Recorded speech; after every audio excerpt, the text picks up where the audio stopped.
XYZ limited ने ABC limited को के पहले ही तारीख को जो है 80% शेयर खरीद लिए, यानी XYZ लिमिटेड ने 80% शेयर खरीद लिए पहली तारीख को। किसके खरीदे? ABC लिमिटेड के खरीदे। कितने में खरीदे? 1,40,000 रुपये के शेयर खरीद लिए 80%। तो और उस समय जो ABC लिमिटेड है, यानी जिसके शेयर खरीदे हैं XYZ लिमिटेड ने, उसकी बैलेंस शीट में जो शेयर कैपिटल उसकी दिखा रखी थी वो कितनी दिखा रखी थी? 1 लाख की। और जो उसका बैलेंस शीट में जो प्रॉफिट का जो बैलेंस था वो 60,000 रुपये का दिखा रखा था। और जब ये साल ख़त्म हुआ तब ABC लिमिटेड ने कितने का प्रॉफिट कमाया? 20,000 रुपये का प्रॉफिट कमाया। And later on it declare and paid a dividend of 30,000। यहाँ से पढ़ के ऐसा लगेगा इसने डिविडेंड जो है डिक्लेयर कर दिया और पे भी कर दिया, बट यहाँ पे इसने सिर्फ डिविडेंड डिक्लेयर किया और जो पे किया है वो अगले साल किया है, इस साल पे नहीं किया है 31 मार्च को। तो डिविडेंड, तो इसको हम ये ध्यान रखना, डिविडेंड इसने पे नहीं किया है। फिर assume the fair value of non controlling interest यानी NCI is same as a fair value on a per share basis of the purchase interest. ये कहना ये चाहता है कि एक्विजिशन के टाइम पे, यानी जब आपने एक्विजिशन करी, यानी जब आपने इक्विटी खरीदी, परचेज इंटरेस्ट मतलब इक्विटी, यानी जब आपने इक्विटी खरीदी उस समय जो शेयर की जो फेयर वैल्यू थी उसी फेयर वैल्यू का यूज़ करना है और हमें NCI की फेयर वैल्यू निकालनी है। ये कहने की कोशिश कर रहा है, ठीक है। तो देखो ये, अब मान लो कि जो शेयर की वैल्यू जो है फेस वैल्यू 10 रुपये है एक शेयर की। शेयर कैपिटल कितना दिखा रहा है? 1 लाख रुपए का दिखा रखा है। और मानते हैं कि फेस वैल्यू अगर एक शेयर के 10 रुपये है तो टोटल शेयर निकलता है कितना? 10,000 शेयर निकलता है हमारा।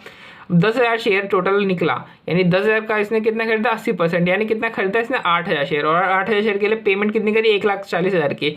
तो यानी जो मार्केट प्राइस निकल रही है पर शेयर की, यानी इसने एक शेयर के बदले कितना रुपया दिया? 17.5 पर शेयर, यानी मार्केट प्राइस पर शेयर की कितनी निकली? 7.5 रुपये निकल गई।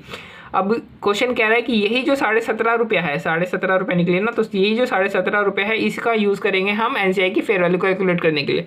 देखो फेयर वैल्यू कितनी आएगी कि 10,000 टोटल शेयर से 8,000 तो XYZ लिमिटेड ने खरीदे। NCI के पास कितने बच्चे? 2,000। आई मीन 2,000 का एक शेयर की फेयर वैल्यू कितनी है? हमने यहाँ से उठाई है 17.5 पर शेयर, यानी NCI की फेयर वैल्यू कितनी आएगी एक्विजिशन के समय पे? NCI की फेयर वैल्यू आएगी 35,000 रुपये, ठीक है। ये कहने की कोशिश कर रहा है।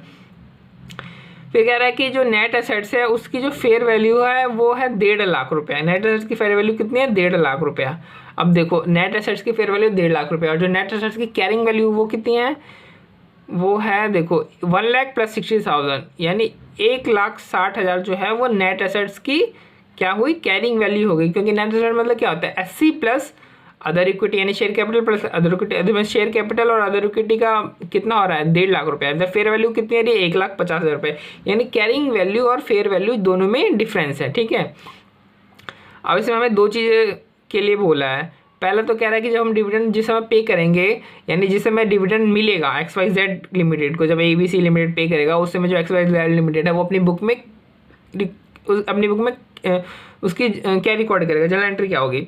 फिर दूसरा कह रहा है कि आप हमें ये बताओ एक्विजिशन के समय पे जो NCI की जो फेयर वैल्यू थी वो कितनी है और NCI की वैल्यू कितनी है साल के आखिर में, यानी साल के शुरू में जब एक्विजिशन हुआ था साल के आखिर में कितनी है।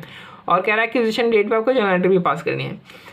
तो पहला सवाल का जवाब 24,000, क्योंकि 30,000 का डिविडेंड जब वो डिक्लेयर करेगा, इस साल तो नहीं किया है, अगले साल जब भी वो डिक्लेयर करेगा तो उसमें से ABC XYZ लिमिटेड को कितना मिलेगा? 80% ही तो मिलेगा ना उसका, यानी 24,000 रुपये मिलेगा। तो 24,000 दिखा देगा कि 24,000 बैंक में आ गए मेरे और मेरे को इनकम है मेरी, तो बैंक तो पेनल कर देगा।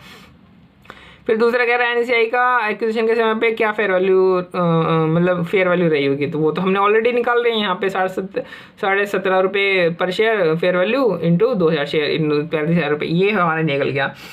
अब कह रहा है कि साल के आखिर में क्या रहा होगा, तो साल के आखिर में क्या रहा होगा? साल के आखिर में, ठीक है, एक ये हमसे पूछ रहा है साल के आखिर में क्या रहा होगा और एक्विजिशन की जर्नल एंट्री हमसे पूछ रहा है। तो ठीक है, ये बातें पूछ रहा है। तो एक्विजिशन के समय हमने ये एंट्री करी होगी, हमने इस तरीके से गुडविल निकाली होगी। वैसे तो हम जो टेबल फॉर्मेट जो है चिन्मय सर वाला वो हम फॉलो करते हैं, बट उसमें क्या होता है कि जो शेयर कैपिटल और जो अदर इक्विटी है, मतलब कि जो नेट असेट्स है वो हम बैलेंस शीट से उठाते हैं। अगर हम वो शेयर कैपिटल और नेट असेट्स अगर हम बैलेंस शीट से उठाते हैं तो क्या होता है कि हम जो नेट असेट्स है उसको फेयर वैल्यू पे मेजर ना करके हम उसको मेजर कर रहे हैं बुक वैल्यू पे, है ना। नेट असेट्स को हम किस मेजर कर रहे हैं, हम कर रहे हैं बुक वैल्यू पे। तो अगर हम नेट एसेट्स को बुक वैल्यू पे मेजर कर रहे हैं और फेयर वैल्यू यहाँ पे दे रखी है, तो नेट एसेट्स और फेयर वैल्यू दे रखी है और ये दोनों सेम नहीं है, तो हमें प्रायोरिटी देनी है फेयर वैल्यू को। तो हम लेकिन हम फेयर वैल्यू का यूज़ करके हम वो टेबल वाला जो फॉर्मेट है उस तरीके से कर नहीं सकते। तो फेयर वैल्यू कहाँ पे यूज़ हो सकती है, फेयर वैल्यू सिर्फ यहीं पे यूज़ हो सकती है। तो यही वाला फॉर्मूला लगाएंगे, टेबल फॉर्मेट यूज़ नहीं करेंगे तो गुडविल हमारी 25,000 आ जाएगी। और NCI कितनी होगी हमारी, 35,000 शुरू में साल के शुरू में आई थी और 4,000 क्योंकि जो इसने जो डिविडेंड जो बुक किया, सॉरी 20,000 रुपये इसने कमाए थे, अब 20,000 का जो 20% है वो NCI को चला जाएगा, है ना, यानी 4,000 रुपये चल जाएगा। साल के आखिर में NCI का बैलेंस कितना बच जाएगा, 39,000 बच जाएगा।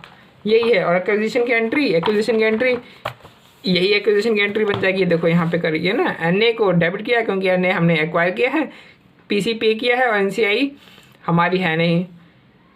बैलेंसिंग फिगर हमारा गुडविल निकाला का, बस आपने यही करना है।